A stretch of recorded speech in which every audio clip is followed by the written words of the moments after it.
Good morning. അപ്പോൾ നമ്മുടെ recipe ഇന്ന് പായസമാണെന്ന് കണ്ടപ്പോൾ തന്നെ മനസ്സിലായല്ലോ. വിഷു സ്പെഷ്യൽ പായസമാണ് നമ്മുടെ സേമിയ പായസം. സേമിയ പായസത്തിന് എങ്ങനെയാണ് കളർ വന്നതെന്നുള്ളതൊക്കെ നിങ്ങൾ വീഡിയോ കണ്ടിട്ട് മനസ്സിലാക്കൂ. അതുപോലെ തന്നെ ഇതുപോലെയുള്ള സേമിയ പായസം ഉണ്ടാക്കിയെടുക്കൂ.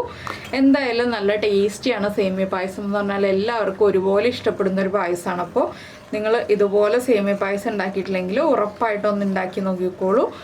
അപ്പോൾ എങ്ങനെയാണ് നമ്മുടെ ഈ ഒരു സേമിയ പായസം തയ്യാറാക്കുന്നതെന്ന് നോക്കാം. നമുക്ക് നമ്മുടെ ഇൻഗ്രീഡിയൻസ് നോക്കാം. നമ്മളിപ്പോൾ 100 ഗ്രാം സേമിയ എടുത്തിട്ടുണ്ട്. ഇത് 200 ഗ്രാമിൻ്റെ പാക്കറ്റാണ്. ഞാൻ ഇതിൽ നിന്ന് 100 ഗ്രാം എടുക്കുള്ളൂ. അതിലേക്കായിട്ട് ഒരു വലിയ ബീട്രൂട്ട് ഇതുപോലെ വലിയ പീസുകളാക്കി എടുത്തിട്ടുണ്ട്. പിന്നെ എടുത്തിരിക്കുന്നത് 2 പാക്കറ്റ് ചൗവരി, ഒരു 50 ഗ്രാം ചൗവരി ഉണ്ടാവും. പിന്നെ എടുത്തിരിക്കുന്നത് 3/4 കപ്പ് പഞ്ചസാര. 240 ml കപ്പിലാണ് ഞാൻ മെഷർ ചെയ്യുന്നത്. അതിൽ 3/4 കപ്പ് പഞ്ചസാര എടുത്തിട്ടുണ്ട്. പിന്നെ 1 ലിറ്റർ പാലിലേക്ക് 1/2 കപ്പ് വെള്ളം, ഈ 240 ml കപ്പിൽ തന്നെ 1/2 കപ്പ് വെള്ളം ചേർത്ത് തിളപ്പിച്ച് വെച്ചിട്ടുണ്ട്. അപ്പോൾ ആദ്യം നമുക്ക് ബീട്രൂട്ട് ഒന്ന് കുക്ക് ചെയ്യാൻ വയ്ക്കാം. ഒരു 3/4 ലിറ്റർ വെള്ളത്തിലേക്കാണ് ബീട്രൂട്ട് കുക്ക് ചെയ്യാൻ വയ്ക്കാൻ പോകുന്നത്. 3/4 ലിറ്റർ വെള്ളം നിങ്ങൾക്ക് അടികട്ടിയുള്ള ഏത് പാത്രത്തിൽ വേണമെങ്കിലും എടുക്കാം. ഞാനിപ്പോൾ കുക്കറിലാണ് എടുത്തിട്ടുള്ളത്. കുക്കർ നന്നായിട്ട് കഴുകി വൃത്തിയാക്കിയിട്ട് ഇതുപോലെ ബീട്രൂട്ട് ഇട്ട് കൊടുക്കുക. ബീട്രൂട്ടിൻ്റെ മുകളിൽ നിൽക്കുന്ന അളവിൽ തന്നെ വെള്ളം ചേർക്കുക. ഇത് 1 വിസിൽ വരുന്നത് വരെയാണ് കുക്ക് ചെയ്തെടുക്കേണ്ടത്. ഇതിലേക്ക് ഒരു 2 ഏലക്കയും കൂടി ചേർക്കുന്നുണ്ട്. ആ ബീട്രൂട്ടിലേക്ക് ഏലക്കയുടെ ഫ്ലേവർ നന്നായിട്ട് പിടിച്ചു വരാനാണ് നമ്മൾ 2 ഏലക്കയും കൂടി ചേർക്കുന്നത്.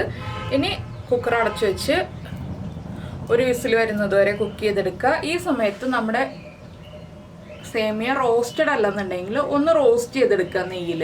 അതുപോലെ കാഷ്യൂനട്ടും റേസിൻസും ഒക്കെ നിങ്ങളുടെ ഇഷ്ടത്തിനനുസരിച്ച് ചേർക്കാം കേട്ടോ. അപ്പോൾ ഞാനിത് ആദ്യം ഒന്ന് വേവിച്ചെടുക്കട്ടെ. അപ്പോൾ നമ്മുടെ ബീട്രൂട്ട് 1 വിസിൽ വന്ന് കുക്കായിട്ടുണ്ട്. നമുക്ക് തുറക്കാം.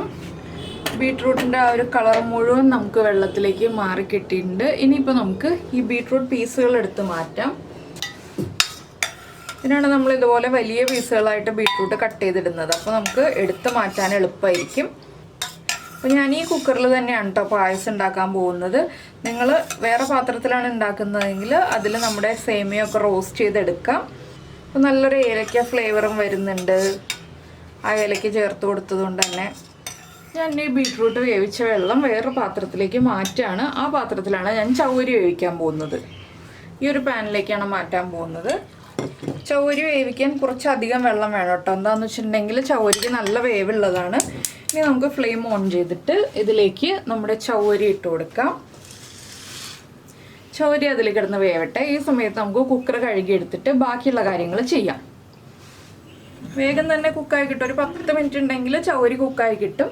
അപ്പോൾ ഈ സമയത്ത് നമുക്ക് ബാക്കിയുള്ള പായസത്തിൻ്റെ കാര്യങ്ങൾ നീക്കാം. അപ്പോൾ നമ്മുടെ കുക്കർ നമ്മൾ കഴുകി വീണ്ടും ഒന്ന് ചൂടാക്കി എടുത്തിട്ടുണ്ട്. ഇതിലേക്ക് നമുക്ക് നെയ്യ് ചേർത്ത് കൊടുക്കാം. നമ്മൾ കാഷ്യൂനട്ടും റേസിൻസും ഒക്കെ ആദ്യമേ ഫ്രൈ ചെയ്തെടുക്കുകയാണ്. അപ്പോൾ ചൗവരി ഇടയ്ക്കിടയ്ക്ക് ഇളക്കി കൊടുക്കണം കേട്ടോ, ഇല്ലെങ്കിൽ ചൗവരി ആ പാൻ്റെ അടിയിൽ പിടിക്കും. അപ്പോൾ ആദ്യം നമുക്ക് നമ്മുടെ കുക്കറിലേക്ക് നെയ്യ് ചേർത്ത് കൊടുക്കാം. കുക്കറിൽ തന്നെ ചെയ്യണമെന്നില്ല, വേറെ ഉരുളിയിലോ ഏതിൽ വേണമെങ്കിലും നമുക്ക് ഈ ഒരു പായസം റെഡിയാക്കി എടുക്കാം. അപ്പോൾ കുക്കറിൽ നെയ്യൊന്ന് ചൂടായി വന്നിട്ടുണ്ട്. നമുക്കിതിലേക്ക് നമ്മൾ എടുത്ത് വെച്ചിരിക്കുന്ന കാഷ്യൂനട്ട് ചേർക്കാം. കാഷ്യൂനട്ട് ചേർത്ത് ഒന്ന് ഇളക്കി കൊടുക്കുക. കാഷ്യൂനട്ടിൻ്റെ കളറൊന്നും മാറിപ്പോവണ്ട. ചെറുതായിട്ടൊന്ന് കളർ ചേഞ്ച് ആയി തുടങ്ങുമ്പോൾ സാധാരണ നമ്മൾ എപ്പോഴും പറയാറുള്ള പോലെ നമ്മുടെ റേസിൻസും കൂടി ആഡ് ചെയ്ത് കൊടുക്കുക. അപ്പോൾ നമ്മുടെ കാഷ്യൂനട്ടിൻ്റെ കളറൊന്ന് ചേഞ്ച് ആയി തുടങ്ങുന്നുണ്ട്. നമുക്കിതിലേക്ക് റേസിൻസ് ആഡ് ചെയ്യാം.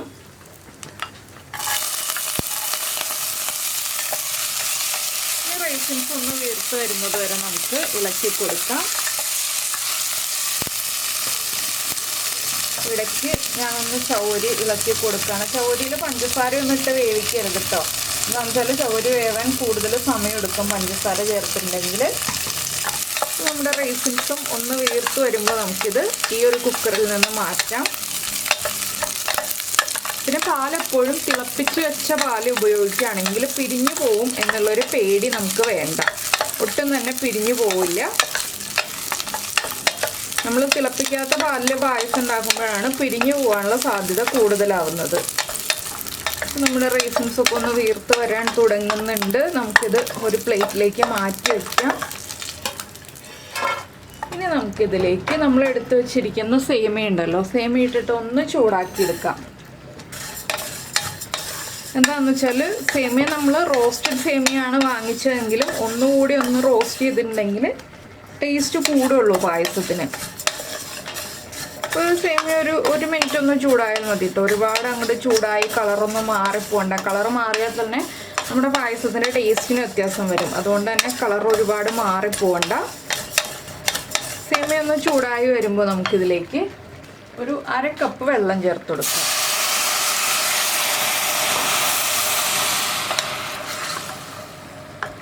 കപ്പ് വെള്ളം ചേർത്തിട്ട് ഇനി നമുക്കിതിലേക്ക് പാലും കൂടി ചേർത്ത് കൊടുക്കാം. നമ്മൾ തിളപ്പിച്ച് വെച്ചിരിക്കുന്ന പാല്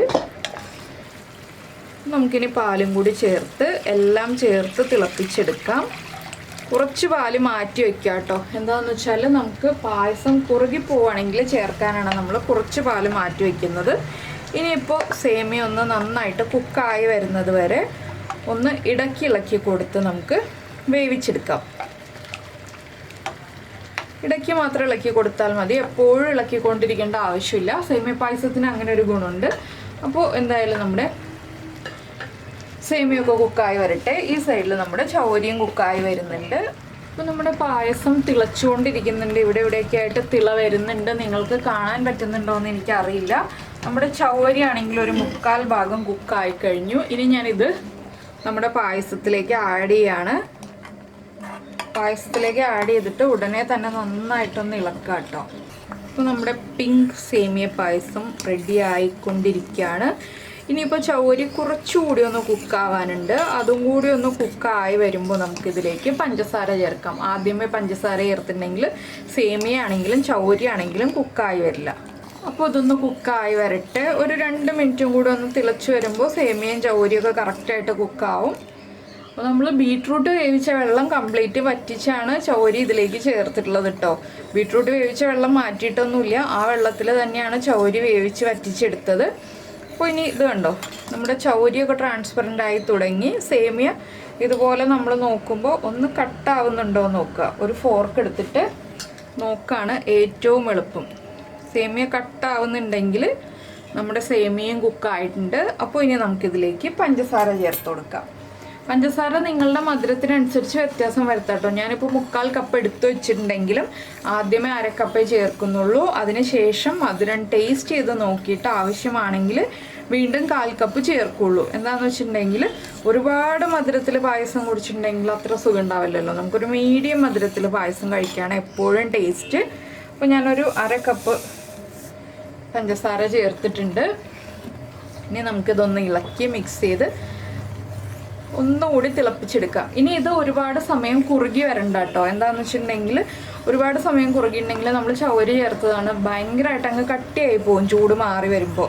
അതുകൊണ്ട് തന്നെ ഈ ഒരു കൺസിസ്റ്റൻസി, ഈ ഒരു കറക്റ്റ് കൺസിസ്റ്റൻസിയാണിത്. ഈ ഒരു പഞ്ചസാരയും കൂടെ മെൽറ്റായി കഴിയുമ്പോൾ നമുക്ക് ഫ്ലെയിം ഓഫ് ചെയ്യാം.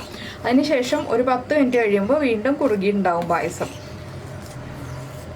അപ്പോൾ നിങ്ങൾ ഇതുപോലെ സേമിയ പായസം ഉണ്ടാക്കിയിട്ടില്ലെങ്കിൽ ഒന്ന് ട്രൈ ചെയ്ത് നോക്കിക്കോളൂ. സാധാരണ സേമിയ പായസത്തിൻ്റെ കളറിൽ നിന്ന് ചെറിയൊരു വ്യത്യാസത്തോടുകൂടി. അതുപോലെ തന്നെ ആ ബീട്രൂട്ട് ജ്യൂസിൻ്റെ ടേസ്റ്റ് ഒന്നും ഉണ്ടാവില്ല നമ്മൾ ഏലക്ക ചേർത്തതുകൊണ്ട്. പിന്നെ നമുക്ക് ഏലക്കപ്പൊടി ചേർക്കാനുണ്ട്, അത് ലാസ്റ്റാണ് ചേർക്കുന്നത്. അപ്പോൾ വളരെ ഈസി ആയിട്ട് ഉണ്ടാക്കാൻ പറ്റിയൊരു പായസമാണ് ഇത്. വിഷുവിനോ അല്ലെങ്കിൽ വിഷു കഴിഞ്ഞിട്ടോ എപ്പോഴാണെന്ന് വെച്ചാൽ നിങ്ങളുടെ സമയം സൗകര്യമൊക്കെ പോലെ ഉണ്ടാക്കി കഴിച്ചിട്ട് ഫീഡ്ബാക്കൊക്കെ അറിയിക്കുക. നമ്മുടെ വീഡിയോ ഇഷ്ടമായി എന്നുണ്ടെങ്കിൽ ഒന്ന് കമൻസൊക്കെ അറിയിക്കുക കേട്ടോ. അതുപോലെ തന്നെ ഇഷ്ടമായ റെസിപ്പി ആണെങ്കിൽ ഒന്ന് ലൈക്ക് ചെയ്യാനൊന്നും മറന്നുപോയില്ലല്ലോ. പിന്നെ നമ്മൾ വേറെ സേമിയ പായസം ചെയ്യുന്നുണ്ട്, അത് കുറച്ച് ദിവസം കഴിഞ്ഞിട്ടേ ചെയ്യുന്നുള്ളൂ. നമ്മുടെ റംസാൻ സ്പെഷ്യലായിട്ടൊരു സേമിയ പായസവും കൂടി ഞാൻ പ്ലാൻ ചെയ്തിട്ടുണ്ട്. അതും കുറച്ച് വ്യത്യസ്തമായ സേമിയ പായസമാണ്. അധിക ജോലികളൊന്നും ഇല്ല കേട്ടോ, വേഗം ചെയ്യാൻ പറ്റുന്ന റെസിപ്പീസാണ്. അപ്പോൾ നിങ്ങൾക്ക് ഇങ്ങനെയുള്ള വീഡിയോകളൊക്കെ ഇഷ്ടമാവുന്നുണ്ട്, നമ്മുടെ ചാനലൊക്കെ ഇഷ്ടമായെന്നുണ്ടെങ്കിൽ നമ്മുടെ ചാനലൊന്ന് സബ്സ്ക്രൈബ് ചെയ്ത് സപ്പോർട്ട് ചെയ്യണേ. സബ്സ്ക്രൈബ് ചെയ്യുന്നതിന് ഈ വീഡിയോയുടെ താഴെയുള്ള റെഡ് സബ്സ്ക്രൈബ് ബട്ടൺ ഒന്ന് ക്ലിക്ക് ചെയ്യുക. അതിൻ്റെ റൈറ്റ് സൈഡിലുള്ള ബെല്ലൈക്കണും ക്ലിക്ക് ചെയ്യുക. അപ്പോൾ ഓൾ എന്ന് പറഞ്ഞിട്ടൊരു ഓപ്ഷൻ കാണാം. ആ ഓളും കൂടി പ്രസ് ചെയ്തിട്ടുണ്ടെങ്കിൽ ഞാൻ എപ്പോഴും വീഡിയോ അപ്ലോഡ് ചെയ്യുമ്പോൾ നിങ്ങൾക്ക് നോട്ടിഫിക്കേഷൻ വരും. ഇതിലേക്ക് ഇനി നമ്മുടെ ഏലക്കപ്പൊടി ചേർക്കണം. ഒരു 1/2 ടീസ്പൂണാണ് ഞാൻ ഏലക്കപ്പൊടി ചേർക്കാൻ പോകുന്നത്. ഏലക്കയും പഞ്ചസാരയും ചേർത്ത് പൊടിച്ചതാണ്. ഇതൊക്കെ നമ്മൾ വിഷുവിനും ഈസ്റ്ററിനും ഒക്കെ മുന്നേ ആയിട്ട് റെഡിയാക്കി വെക്കുകയാണെങ്കിൽ നമുക്ക് പലതരത്തിലുള്ള പലഹാരങ്ങളൊക്കെ ഉണ്ടാക്കേണ്ടി വരുമ്പോൾ ഇതൊക്കെ എളുപ്പമായിരിക്കും ഉണ്ടാക്കാനായിട്ട്. ഇതിങ്ങനെയുള്ള കാര്യങ്ങളൊക്കെ റെഡിയാക്കി വെക്കുകയാണെങ്കിൽ. പിന്നെ നമുക്കിതിലേക്ക് നമ്മുടെ കാഷ്യൂനട്ടും റൈസിൻസും ഫ്രൈ ചെയ്തതും കൂടി ഇട്ട് കഴിഞ്ഞിട്ടുണ്ടെങ്കിൽ നമ്മുടെ പായസം ഫ്ലെയിം ഓഫ് ചെയ്യാം. ഇപ്പോൾ ഞാൻ ഫ്ലെയിം ഓഫ് ചെയ്യാണ്. ഓഫ് ചെയ്ത് കഴിഞ്ഞിട്ടാണ് കാഷ്യൂനട്ടും റൈസിൻസും ഒക്കെ ഇട്ട് കൊടുക്കുന്നത്. കണ്ടോ, നന്നായിട്ട് തിളയ്ക്കുന്നുണ്ട്, അതുപോലെ തന്നെ കുറുകുന്നുണ്ട് പായസം. ഇത് ഇനിയും കുറുകി വരും, അതുകൊണ്ടാണ് ഞാനിപ്പോൾ ഫ്ലെയിം ഓഫ് ചെയ്യുന്നത്. കുറച്ച് കാഷ്യൂനട്ടും റൈസിൻസും ഇപ്പോൾ ഇട്ട് കൊടുക്കുന്നുണ്ട്. ബാക്കി നമുക്ക് ലാസ്റ്റ് ഗാർണിഷ് ചെയ്യുമ്പോൾ ഇട്ട് കൊടുക്കാം. ഇപ്പോൾ ഇടുന്നതൊക്കെ അടിയിലേക്കായി പോകും കേട്ടോ. എന്താണെന്ന് വെച്ചാൽ ചൂട് പായസമല്ലേ, അത് അടിയിലേക്ക് പോവും. നമ്മൾ ലാസ്റ്റ് പായസം ഒന്ന് തിക്കായി കഴിഞ്ഞിട്ട് ഗാർണിഷ് ചെയ്യുമ്പോഴാണ് അതിൻ്റെ മുകളിൽ തന്നെ ഇങ്ങനെ തങ്ങി നിൽക്കുക. അപ്പോൾ എന്തായാലും നമുക്ക് നമ്മുടെ അടുത്തൊരു റെസിപ്പിയുമായിട്ട് അടുത്ത ദിവസം വീണ്ടും കാണാം.